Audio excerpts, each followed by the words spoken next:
Queridas irmãs, queridos irmãos, estudo do Evangelho segundo o Espiritismo.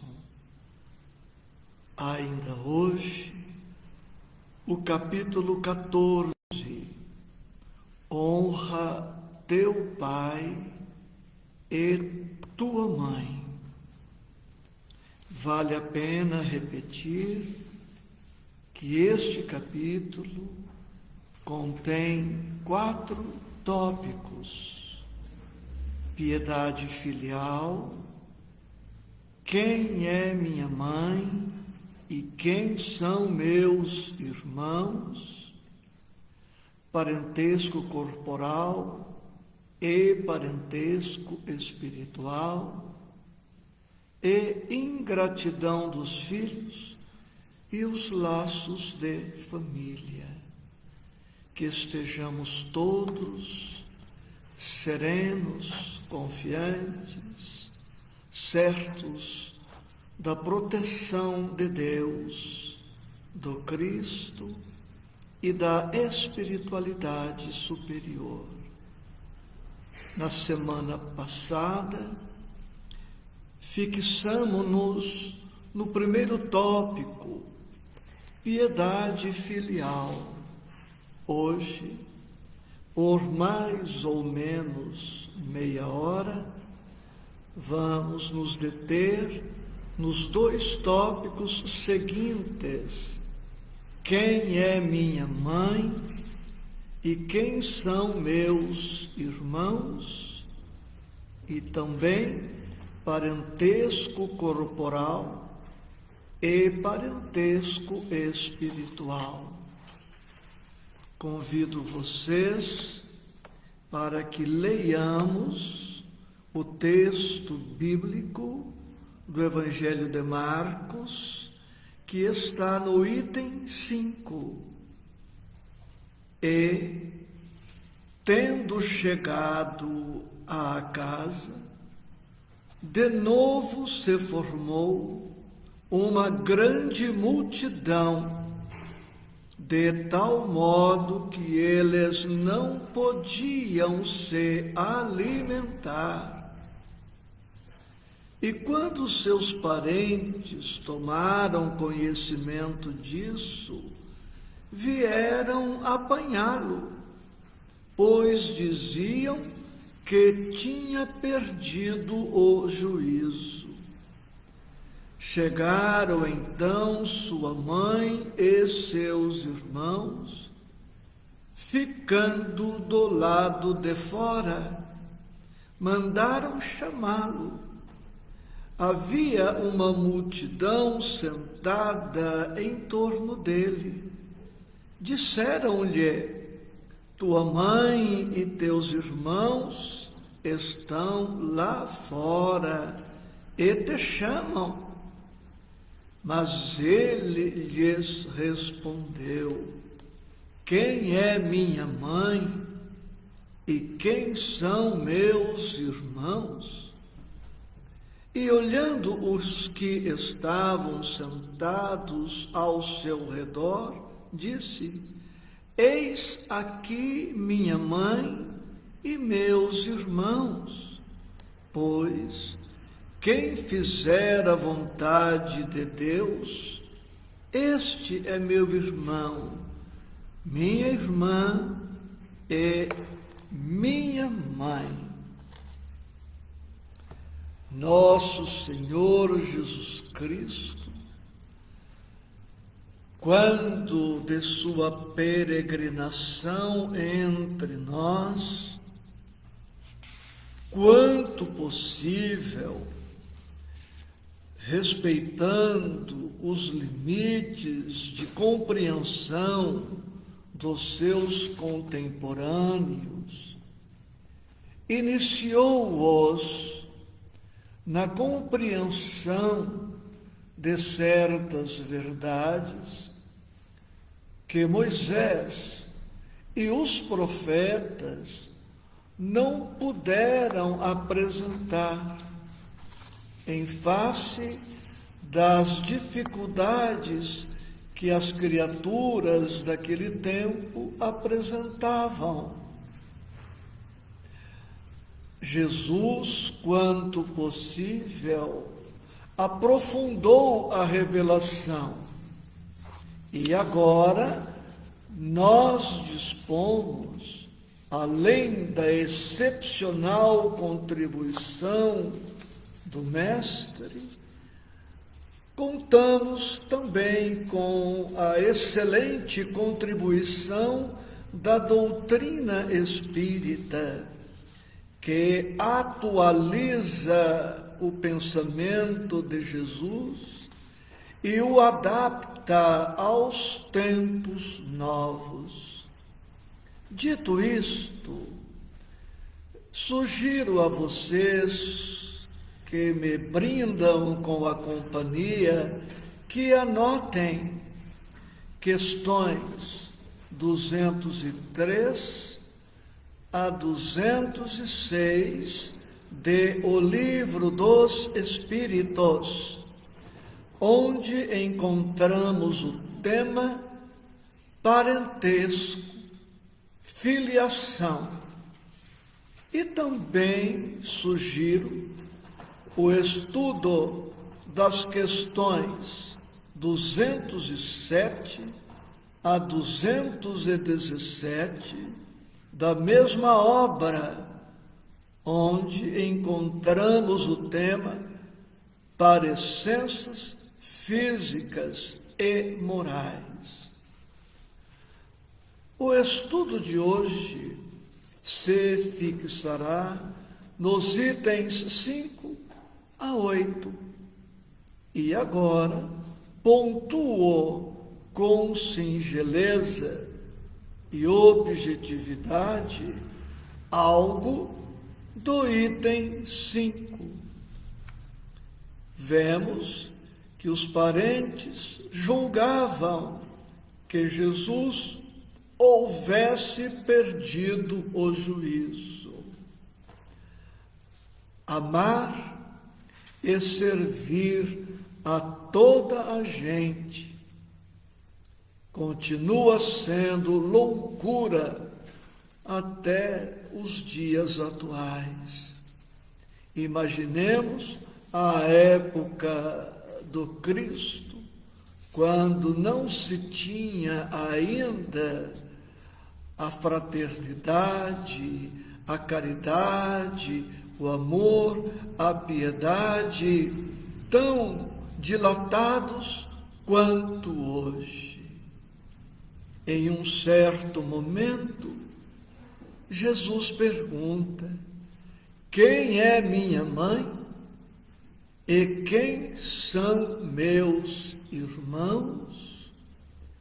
E como veremos no estudo de hoje, Jesus poderia ter feito esta outra pergunta que formulo agora. O mestre poderia ter perguntado aos presentes: quem não é minha mãe? E quem não são meus irmãos? Porque, em face de Deus, não só nossa mãe é nossa mãe, não somente os irmãos consanguíneos são nossos irmãos, somos todos irmãos uns dos outros. Portanto, quem não é minha mãe é a pergunta que cabe, e esta outra: quem não são meus irmãos? Quem fizer a vontade de Deus, disse o Mestre, este é meu irmão, minha irmã e minha mãe.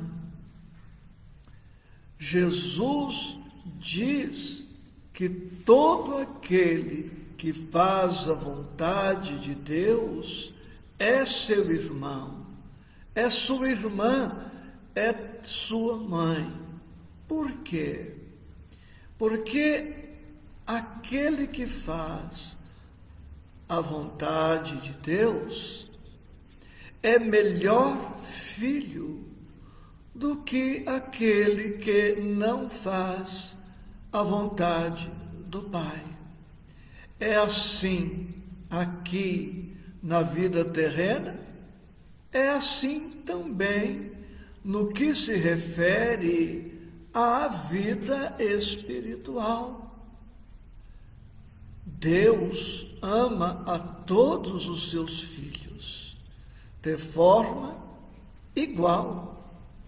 No entanto, nem todos os filhos amam a Deus igualmente. Há muita diferença na maneira como uns e outros amamos a Deus.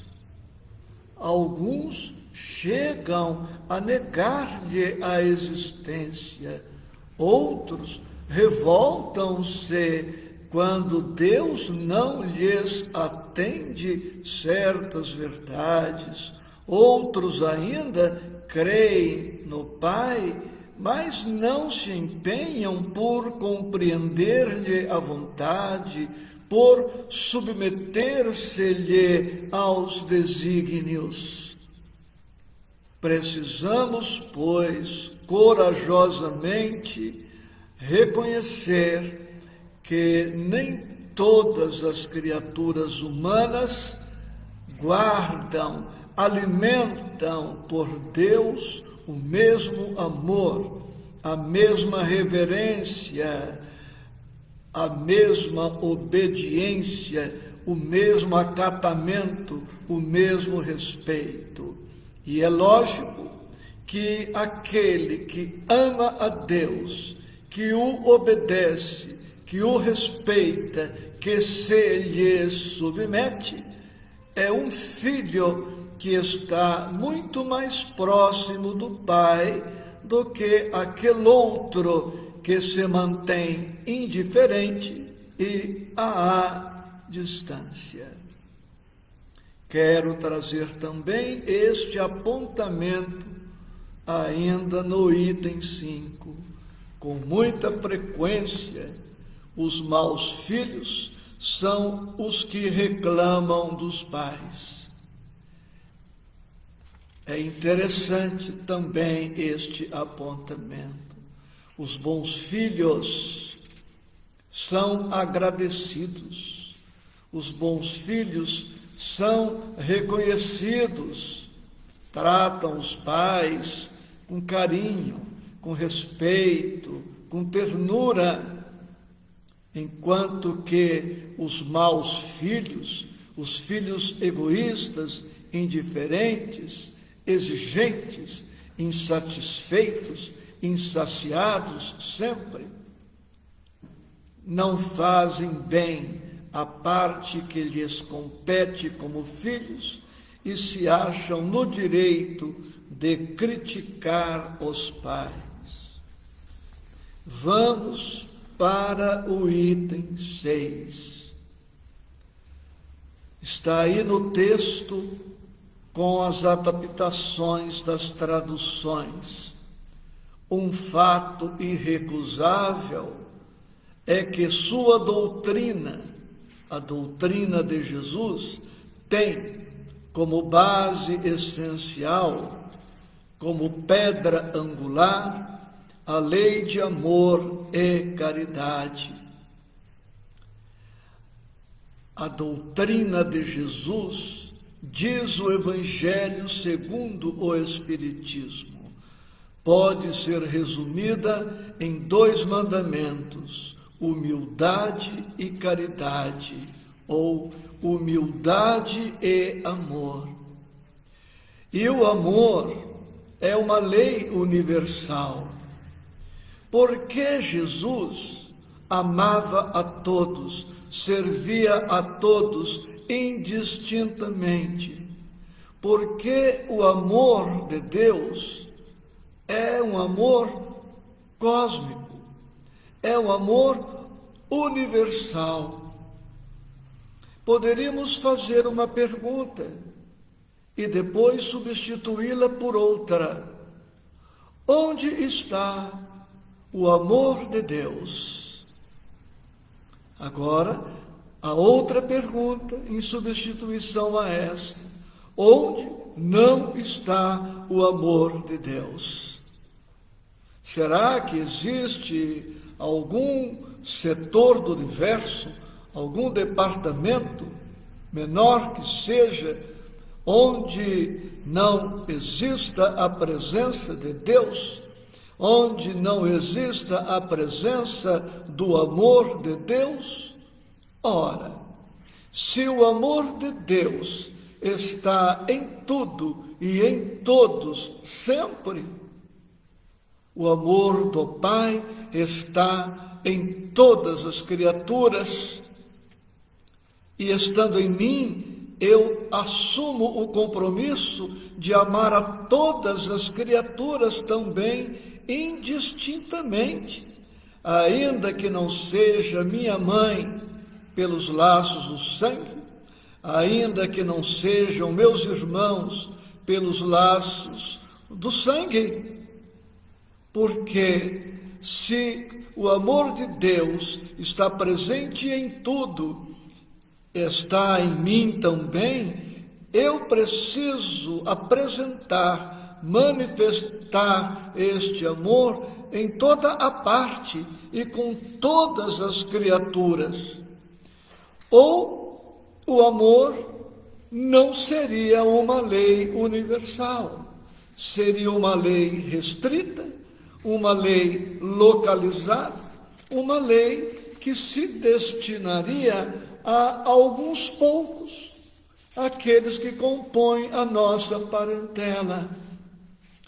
É este o sentido do Evangelho no capítulo 14 e, de resto, em todo o Evangelho, apresentando-nos o amor cósmico, universal, irrestrito, perene, incondicional. Item 7. Vamos estudar algo deste tópico. Os irmãos consanguíneos de Jesus não tinham simpatia por ele, não compreendiam sua conduta, não pensavam como ele, não sentiam como ele. A mensagem apresentada pelo Cristo não os tocou, não os sensibilizou. E os seus irmãos, pela consanguinidade, não compreendiam a sua missão cósmica universal. Queriam que Jesus fosse egóico como eles, que vivesse exclusivamente para os pais biológicos, para os irmãos biológicos, para o trabalho material e nada mais. Mas que Messias seria este? Que Cristo seria este, fechado em si mesmo, circunscrito ao seu universo familiar particular? Está escrito aí, é certo que o acolhiam mais como estranho que como irmão, quando ele se apresentava em sua família, afirmando João, no capítulo 7, que eles não acreditavam nele.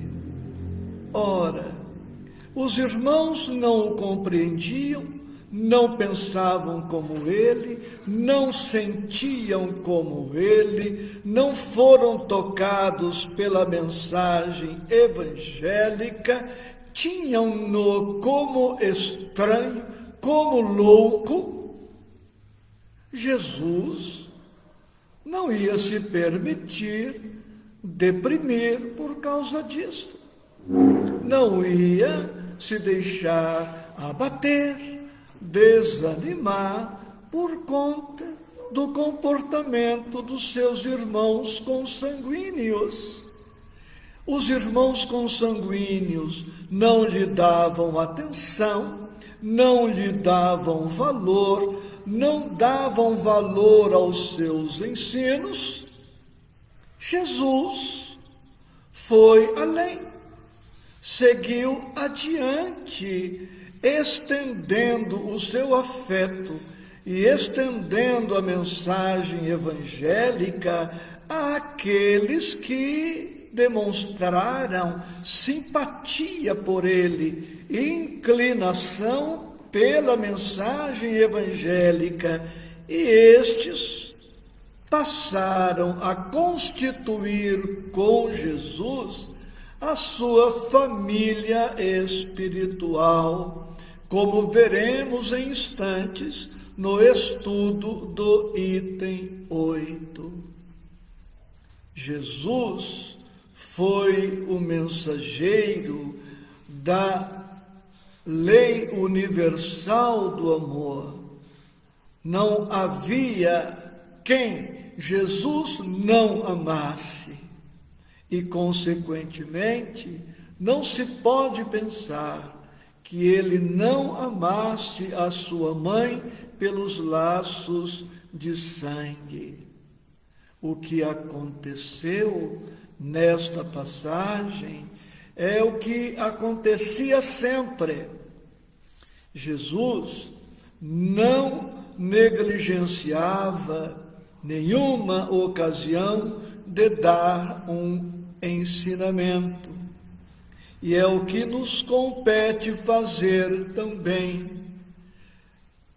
Quando estivermos em família e surgir uma situação qualquer, eis aí a oportunidade de apresentarmos o Evangelho.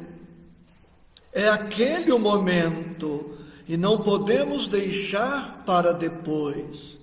Estamos em uma mesa de refeições e ocorre uma situação qualquer que nos enseja trazer um apontamento filosófico, um apontamento espírita, um apontamento evangélico.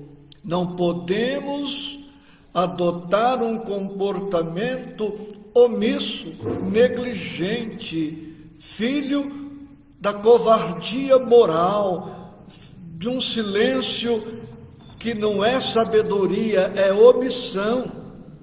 É a oportunidade que temos de apresentar o que sabemos, o que pensamos, o que sentimos. Jesus fazia isto o tempo todo, porque se deixarmos passar a oportunidade pode não se repetir, ou pode se repetir de uma outra forma que não nos permitirá com tanta facilidade a apresentação do ensino cristão e do ensino cristão espírita.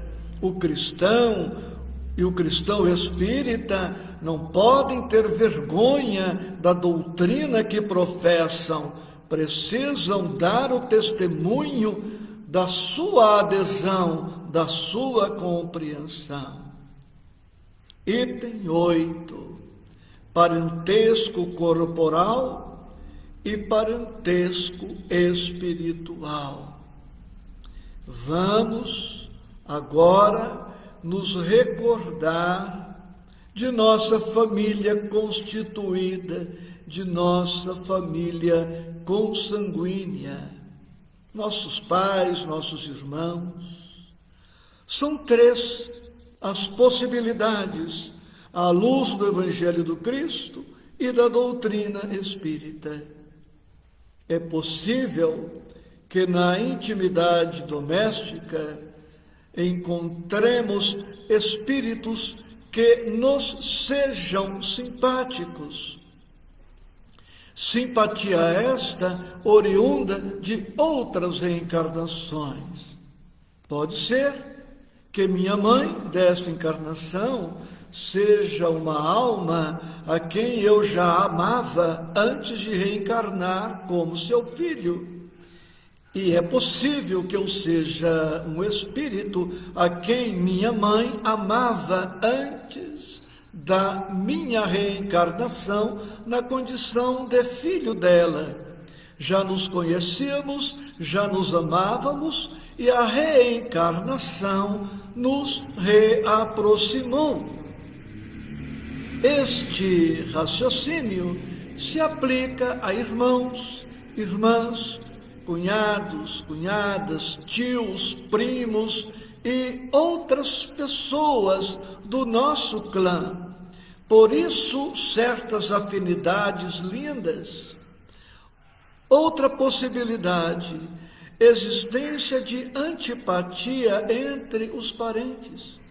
Não é porque é minha mãe ou meus irmãos, não é porque sou filho de minha mãe que necessariamente entre nós dois ou entre nós irmãos exista um afeto lastreando o vínculo.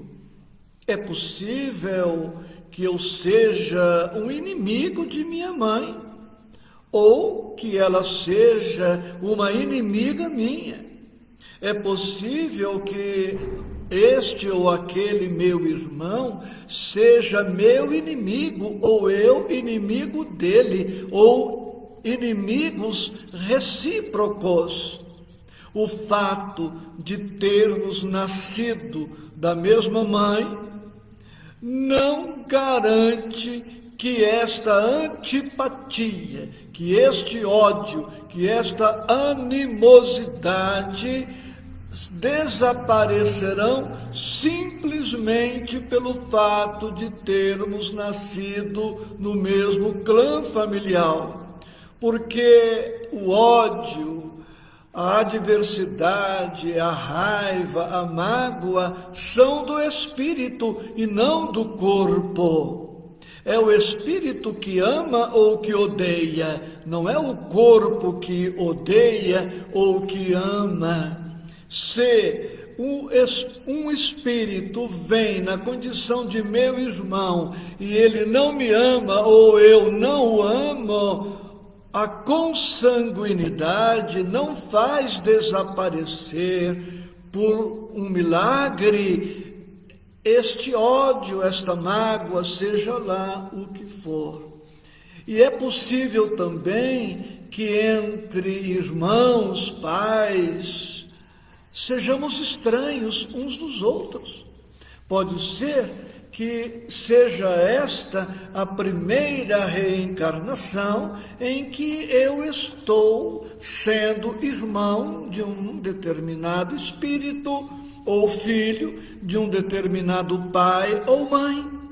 E se somos estranhos, compreensível que não sintamos o mesmo amor que sentimos por aqueles que já conhecemos de outras reencarnações, com os quais agora estamos reencontrando.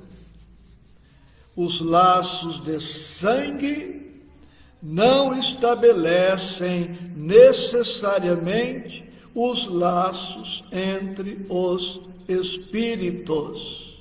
Por quê? Porque o corpo procede do corpo, mas o espírito não procede do espírito, porque o espírito existia antes da formação do corpo. E ainda, não é o pai quem cria o espírito de seu filho. Ele só lhe fornece um envoltório corporal, mas deve ajudar em seu desenvolvimento intelectual e moral para fazê-lo progredir. E não só os pais têm o dever de ajudar o espírito que está na condição de filho progredir. Os avós, os irmãos mais velhos, os amigos, os professores, todos aqueles que podem contribuir para o progresso de um espírito, têm um dever de cooperar nesse sentido, independentemente de existir ou não um laço consanguíneo. Porque é possível que os pais, por fatores diversos, não estejam em condições de cooperar com o progresso do filho. Os avós, os amigos, professores, todos são chamados a cooperar. E termino dizendo que os verdadeiros laços de família não são, pois, os de consanguinidade, mas os de simpatia e comunhão de pensamentos que unem os espíritos antes, durante e depois de sua encarnação. Este o resumo destes dois tópicos. Gratidão profunda com votos de paz.